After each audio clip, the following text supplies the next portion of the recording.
De nombreux islamophobes affirment que les Noirs ont été convertis de force à l'islam, notamment lors de l'époque des Almoravides, au XIe siècle, et que ces derniers auraient mis fin au premier empire d'Afrique noire, l'empire du Ouagadou, plus connu sous le nom d'empire du Ghana. Non seulement les Noirs ont été islamisés beaucoup plus tôt que les négrophobes et les islamophobes affirment, mais cette islamisation s'est faite de manière pacifique via le commerce. Faisons un bond de plus de 13 siècles en arrière, soit 1300 ans. Nous voilà au 8e siècle. L'islam est parvenu au cours de ce 8e siècle chez les Noirs ouest-africains, soit un siècle à peine après la mort du prophète de l'islam, Muhammad, paix et salut sur lui. Dans la seconde moitié du 8e siècle, des commerçants nord-africains étaient attirés par les trésors que l'Afrique de l'Ouest avait à offrir. L'or, bien sûr, dont les mines étaient réputées, mais aussi l'ivoire, les plumes d'autruche, les peaux et divers produits locaux. En échange, les commerçants berbères provenant pour la majeure partie de l'émirat ou royaume rostémide de Taher apportaient des marchandises, prisées telles que le sel, essentiel à la conservation des aliments dans les climats chauds, des tissus, des dattes, des perles, des outils en métal et des chevaux, particulièrement utiles pour le transport et la guerre. Au fur et à mesure que ces échanges se développaient, des communautés de marchands musulmans commencèrent à s'établir aux extrémités des routes commerciales, formant des avant-postes dans les villes et les centres d'échange subsahariens. Ces implantations n'étaient initialement que des haltes temporaires, des lieux où les caravanes se regroupaient, où les biens étaient échangés et où les voyageurs se reposaient avant de reprendre leur long périple à travers le désert ou vers les régions plus méridionales. L'influence de ces commerçants ne se limitait pas à la sphère économique. Leur mode de vie, leur éthique commerciale, qui dans l'islam était souvent encadrée par des principes de justice et d'honnêteté, et leur foi commençait subtilement à intéresser la classe aristocrate des sociétés locales.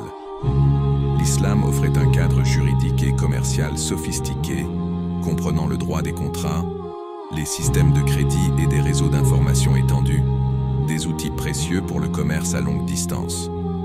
Dans son article intitulé « L'État nord-africain de Taert et ses relations avec le Soudan occidental à la fin du 8e et au 9e siècle », Tadeusz Lewicki, éminent orientaliste et historien polonais, né en 1906 et décédé en 1992, est reconnu pour ses contributions significatives à l'étude de l'histoire et de la culture de l'Afrique du Nord et de l'Afrique de l'Ouest médiévale, en particulier pour son exploration des sources arabes, souvent négligées, pour éclairer le passé de ces régions. Professeur émérite à l'Université de Cracovie en Pologne, ses travaux ont permis de nuancer et de complexifier notre compréhension des interactions entre le monde musulman et l'Afrique subsaharienne. Lewicki s'appuie lui-même sur des sources arabes médiévales, pour démontrer que l'islamisation précoce de l'Afrique noire de l'Ouest s'est principalement faite de manière pacifique par le biais du commerce, et ce, dès le 8e siècle. Il s'appuie sur les auteurs Ibn as-Sagir, Al-Fazari, Al-Wishiani et Al-Darjini Lewicki, souligne l'importance cruciale des écrits de la secte ibadite, souvent négligés par les historiens du monde occidental. Ces sources offrent des témoignages directs et contemporains des premières interactions entre l'Afrique du Nord et les régions subsahariennes. En conclusion, l'article de Tadeusz Lewicki, s'appuyant sur une analyse minutieuse de sources musulmanes peu exploitées, avance l'idée que l'islamisation de l'Afrique noire de l'Ouest au 8e fut un processus initié et principalement conduit par les commerçants musulmans. L'ouverture des routes vers le sud ait permis des échanges non seulement de biens, mais aussi d'idées et de pratiques religieuses, jetant les bases d'une présence musulmane progressive et pacifique dans la région bien avant les périodes souvent mises en avant par l'historiographie traditionnelle.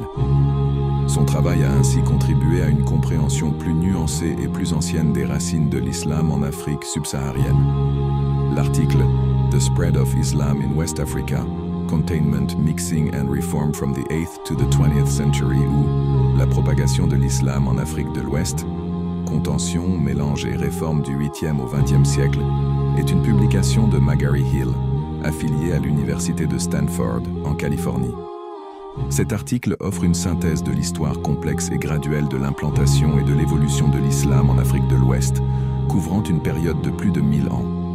Magary Hill s'appuie sur les récits médiévaux de géographes et d'historiens arabes et nord-africains pour examiner les premiers temps de la présence musulmane dans les régions qui constituent aujourd'hui le Sénégal, la Gambie, la Guinée, le Burkina Faso, le Niger, le Mali, la Côte d'Ivoire et le Nigeria.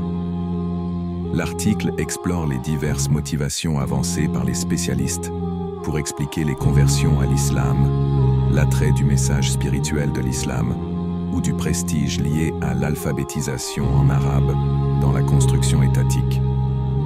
L'auteur met en évidence le rôle crucial du commerce, comme principal vecteur de l'introduction de l'islam en Afrique de l'Ouest au 8e siècle. Durant ce siècle, les Noirs ouest-africains ont repoussé et battu à plate couture l'une des plus puissantes armées de l'histoire, l'armée arabe des Omeyyades. En effet, durant les années 730, comme l'affirme l'historien Diarra Sylla dans son livre « Les traditions de Nyerere », les Omeyyades tentent de conquérir les terres d'Afrique noire en raison de leur richesse. Cela s'avérera être un cuisant échec. Cela est confirmé à la page 128 de son livre.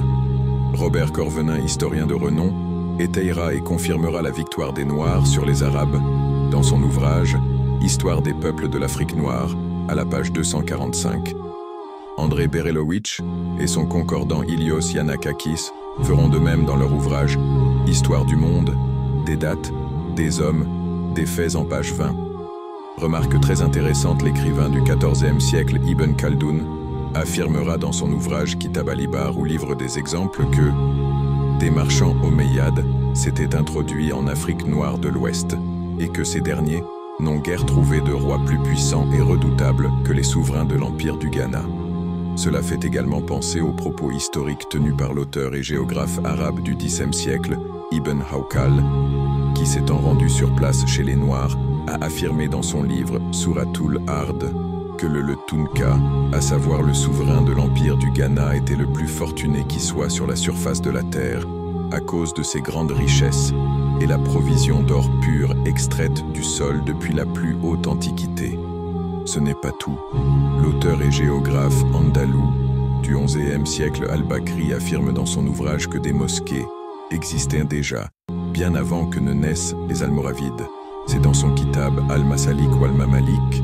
Il affirme également dans ce livre que des descendants de rescapés des soldats arabes, omeyyades, ayant tenté une conquête du pays des Noirs, ou Bilad as-Soudan, vivent sur place avec l'accord des autorités. Ils se font appeler les Al-Hunayhin. Al-Bakri confirme également que le souverain de l'Empire du Ghana peut mettre sur pied plus de 200 000 guerriers et 40 000 archers. Tous ces éléments nous font comprendre qu'une islamisation forcée des Noirs, à partir de son apparition sur place au 8e siècle jusqu'au 11e siècle, est tout simplement impossible. Les islamophobes et négrophobes se plaisent également à affirmer que les Noirs de l'Empire du Ghana furent détruits par les Almoravides et se sont fait islamiser de manière forcée.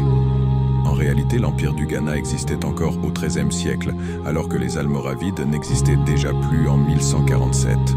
Comment se pourrait-il donc que les Almoravides aient mis à l'Empire du Ghana, sachant que cet empire ait subsisté bien après leur perte? L'islam n'a pas attendu l'arrivée des Almoravides au XIe siècle pour s'implanter en Afrique noire de l'Ouest. Une présence musulmane chez les Noirs, initiée par les commerçants, existait déjà depuis au moins 3 siècles.